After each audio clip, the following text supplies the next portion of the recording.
ETF index mutual funds నేర్చుకుని stock మార్కెట్లో రాణించాలనుకుంటున్నారా? వెంటనే ఈ నెంబర్కి కాల్ చేయండి. నమస్తే రమగారు. నమస్తే జయ. రమగారు, ఏదైనా ఒక గ్రామ దేవత కథ చెప్తారా? ఇది ఒక 2-3 నెలల క్రితం ప్రారంభమైన కథ. అంత జర్నీ చేశారా? అంత జర్నీ అయ్యింది. ఓకే.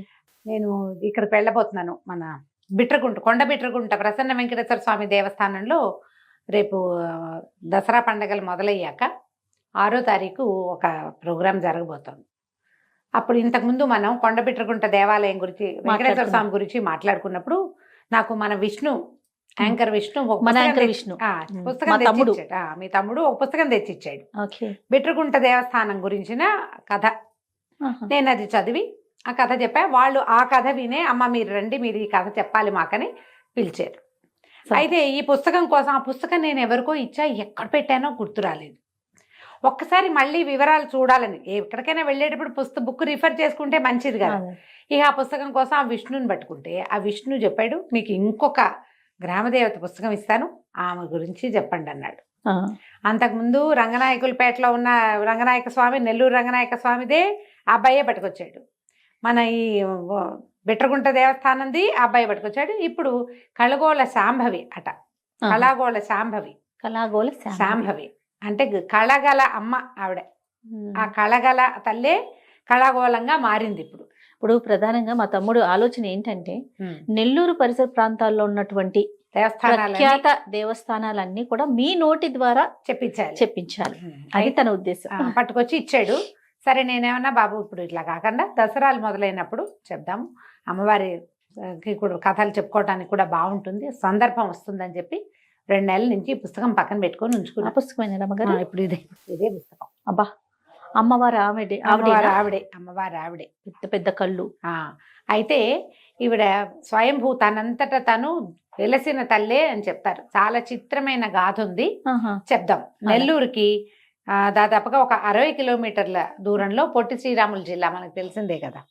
అయితే ఇక్కడ కావలి పేరు కూడా అందరికీ తెలిసిందే.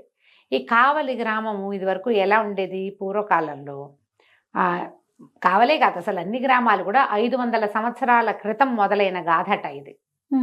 ఈ అమ్మవారిది గ్రామం ఎలా ఉండేది, కొన్ని ఇళ్ళు, ఒక ప్రాంతం, మళ్ళీ ఒక చిట్టడివి, మళ్ళా కొన్ని ఇళ్ళు, అలాగా చిన్న చిన్న ఊళ్ళు కూడా, సర్వాయిపాలెమని, చిట్టాయిపాలెమని, ఇలా పాలేలు చిన్నవి, ఒక 30-40 ఇళ్ళు రైతులుగా ఉండేవాళ్ళు. ఆ కాలం అంతా రైతుల కాలమే కదా. ఈ వీట్లలో ఈ చుట్టుపక్కల ఉన్న అన్ని గ్రామాల్లో సర్వాయిపాలెం అనేది ఒక గ్రామం. ఈ సర్వాయిపాలెం వాళ్ళకి అస్సలు పంటలు పండలేదట కొంతకాలం పాటు, చాలా ఇబ్బందులు పడేవాళ్ళు.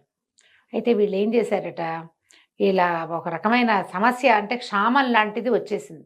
నీటి ఎద్దడి ఉండేది, క్షామం ఉండేది.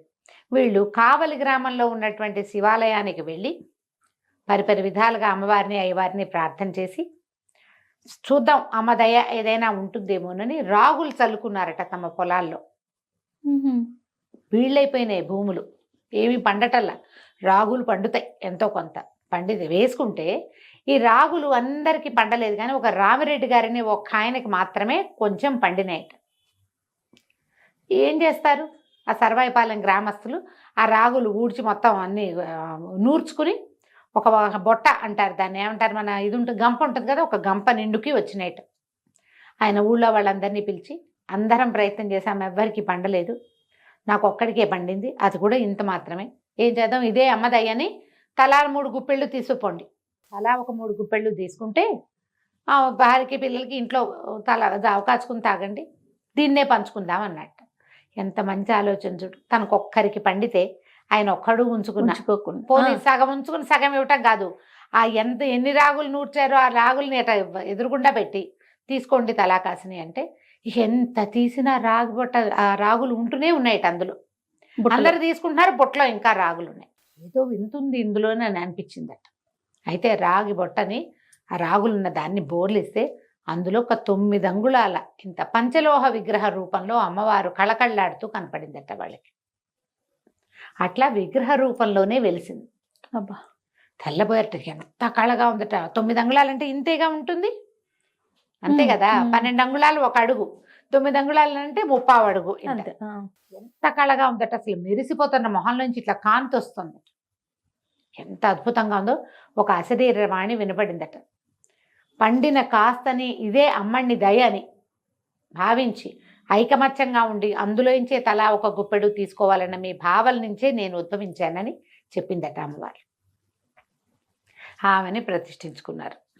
ఆమె చాలా బాగా కాపాడిందట. తర్వాత వర్షాలు పడ్డాయి, మంచిగా పంటలు పండేవి. సాయంకాలం అయ్యేసరికల్లా అమ్మవారి సంచారానికి వెళ్ళేదట ఈమె. ఇది చూడ్డానికి మామూలుగా కనపడేది. ఈ అమ్మవారికి ఒక పేరు పెట్టుకోవాలనుకున్నారు. బాగా చూసి బ్రాహ్మలు వాళ్ళు వీళ్ళు చాలామంది పండితులు చుట్టుపక్కల ప్రాంతాల నుంచి వచ్చి ఇంత కళగా ఉందని కళగల తల్లి అని పెట్టుకున్నారట పేరు. కళగల అమ్మణ్ణి, అంతే ఆవిడ పేరు. అమ్మణ్ణి అంటే ఆ ప్రాంతాల్లో అమ్మవారిని మనం అమ్మవారు అంటాం కదా, అమ్మోరు అంటారు ఒక చోట, అమ్మ తల్లి అంటారు ఇంకొక చోట, వీళ్ళు అమ్మణ్ణి అంటారు ఈ ప్రాంతం వాళ్ళు. ఏది పండినా అది అమ్మణ్ణి దయ అనుకునేవాళ్ళు. ఆమెను తలుచుకుని ఆమెకు చూపించి ఆమెతో చెప్పి చేసుకునేవాళ్ళు. చక్కగా అన్ని పంటలు పండేవి. సాయంత్రం అయ్యేసరికల్లా ఉగ్రరూపిణిగా ఆవిడ గ్రామాలని రక్షించేవారు. ఉగ్రస్వరూపిణిగా గ్రామాన్ని కాపాడేది.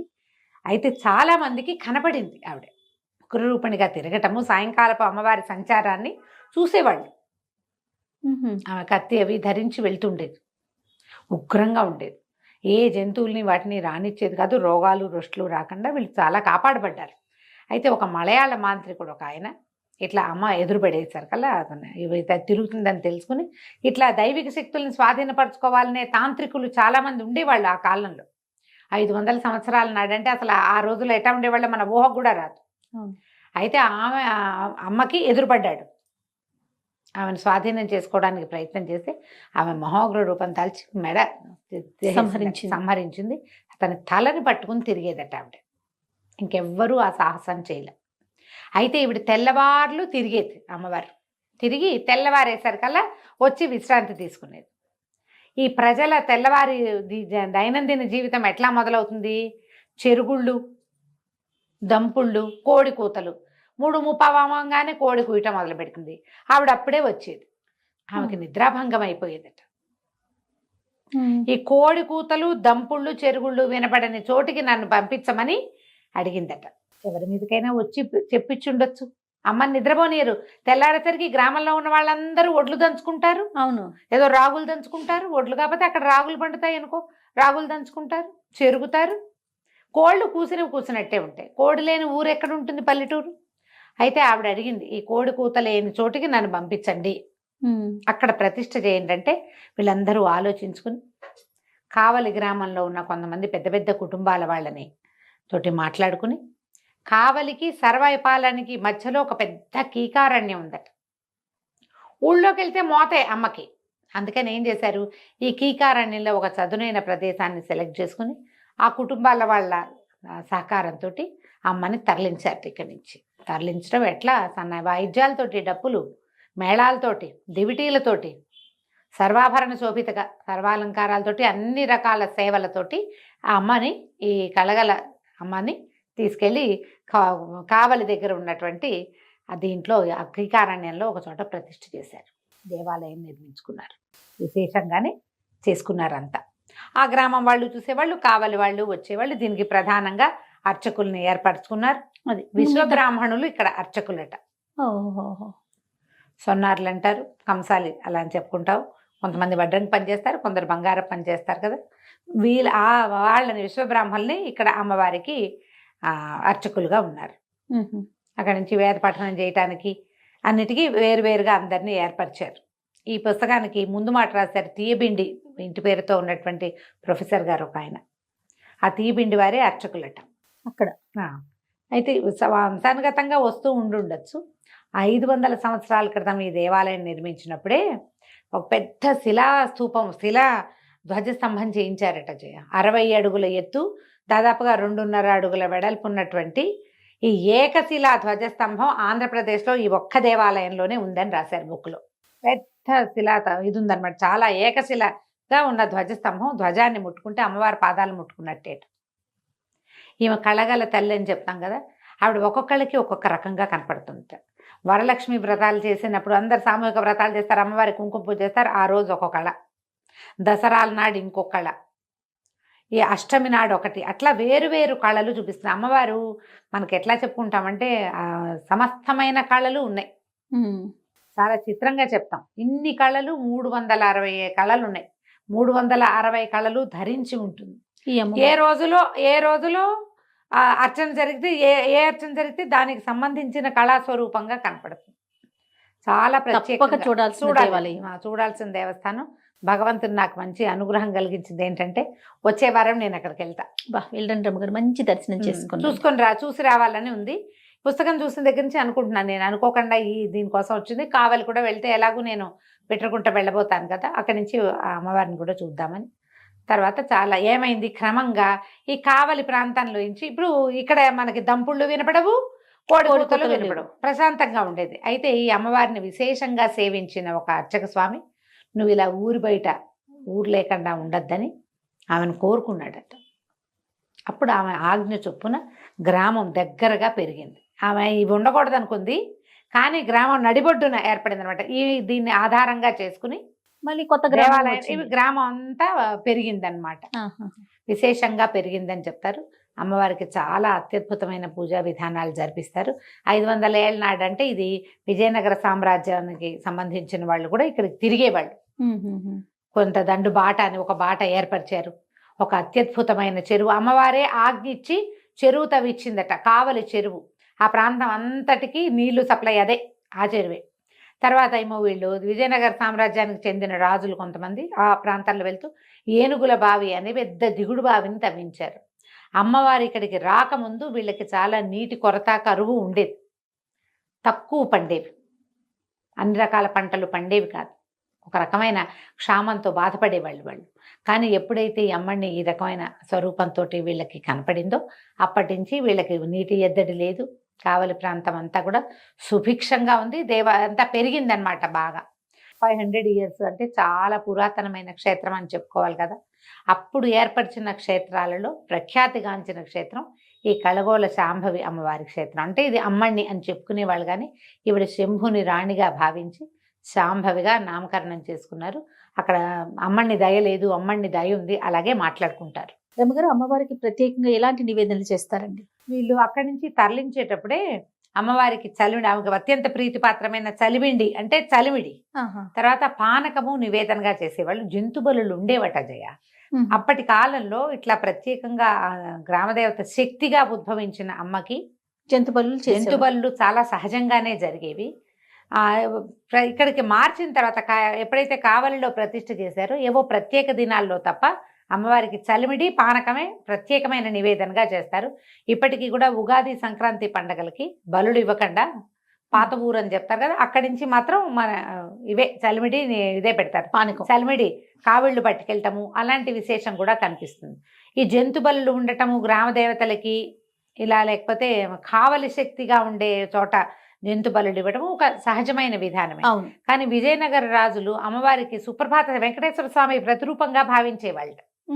వాళ్ళు భావించి సుప్రభాత సేవను కూడా ఏర్పాటు చేశారు.